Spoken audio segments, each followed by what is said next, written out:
இந்த நாள் ரொம்ப நல்ல நாளாக இருக்கட்டும், எல்லாருக்கும் சிறந்த நாளாக இருக்குன்னு சொல்லிட்டு நம்மளோட வாழ்க்கையை நம்ம ஸ்டார்ட் பண்ணலாம். இப்போது பிரேக்ஃபாஸ்ட்டுக்கு வரோம். பிரேக்ஃபாஸ்ட் வந்தோன்னே என்னத்தையோ ஒன்று ப்ரெட்டு, அதுக்கப்புறம் பிஸ்கெட்டு, இதெல்லாம் அவாய்ட் பண்ணுங்கள். ஏன்னா நைட்டு ஃபுல்லாக தூங்கி 8 மணி நேரம் கழிச்சுட்டு பிரேக்ஃபாஸ்ட் வந்து அவ்வளோ நல்லா ரிச்சாக சாப்பிட்ணும். பிரேக்ஃபாஸ்ட்டை ஒதுக்குறது தப்பு. பிரேக்ஃபாஸ்ட்டில் ஜஸ்ட் ஹேவ் ஃப்ரூட் சாலட் சாப்பிட்லாம், நல்ல பழம், வெஜிடபிள்ஸு, அப்புறம் ஒரு நல்ல காலங்காத்தால் எழுந்தவுடனே இட்லி தான் பெஸ்ட்டு. வெளிநாட்டிலே அவன் சொல்லியிருக்கான், தமிழ்நாட்டு சாம்பார் மாதிரி ஒரு பெஸ்ட்டு சாம்பார் இருக்குது. அதில் ப்ரோட்டீன் இருக்குது, வெஜிடபிள்ஸ் இருக்குது, எல்லாம் இருக்குது, உப்பு காரம் புளிப்பு எல்லாம் இருக்குது. The best breakfast. Dosa, idli, Pongal, நெய் இருக்குது, பருப்பு இருக்குது, ரைஸ் இருக்குது, மிளகு, சீரகம், என்னென்ன இருக்குது, பெருங்காயம் எல்லாம் இருக்குது. எல்லா லீவ்ஸில் அழகாக இந்த 3 ரிச். ஏர்லி மார்னிங் ஆயில் ஃபுட்ஸை அவாய்ட் பண்ணோம். பூரி ரொம்ப ஆயிலே வர இது டிஷ்ஷை அவாய்ட் பண்ணிவிட்டு குழந்தைங்களுக்கு அந்த கல்ச்சர்ட் ஃபுட்டு அப்படியே கம்ப்ளீட்டாக நம்ம ஃபாலோ பண்ணாலே ரொம்ப ரொம்ப ரொம்ப ரொம்ப விசேஷம். இது பிடிக்காதவங்க, ரொம்ப போர் அடிக்கிறவங்க ஃப்ரூட் சாலட் எடுத்துக்கோங்க. என்றைக்காவது ஒரு நாள் பிரெட் டோஸ்ட், இது ஓகே. அது பிரெட் டோஸ்ட்டில் பட்டர், அதுக்கப்புறமா இஷ்டப்பட்டவங்க ஜாம் போட்டுக்கலாம். சாப்பிட்டாலே மார்னிங் அப்புறம் நான்வெஜ் சாப்பிட்றவங்க கண்டிப்பாக எக் எடுத்துக்கலாம். எக்கு நான்வெஜ் லிஸ்ட்லேருந்து இப்போ கிடையாது. குழந்தைங்களுக்கு கண்டிப்பாக ப்ரோட்டீன் தேவை.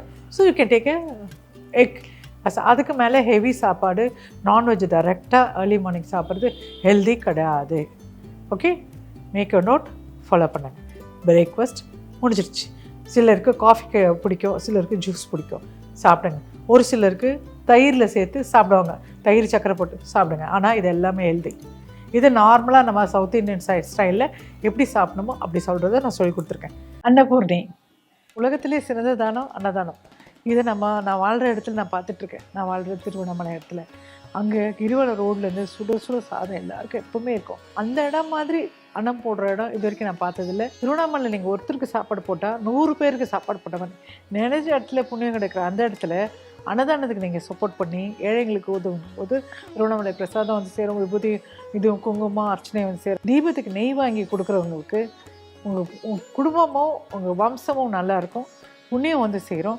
அந்த நெய் தீபத்தை யாரெல்லாம் டொனேட் பண்ணுறாங்களோ அவங்களுக்கு நாங்கள் அந்த நெய் தீபத்துலேருந்து வர அந்த மையை பிரசாதமாக அனுப்புகிறோம்.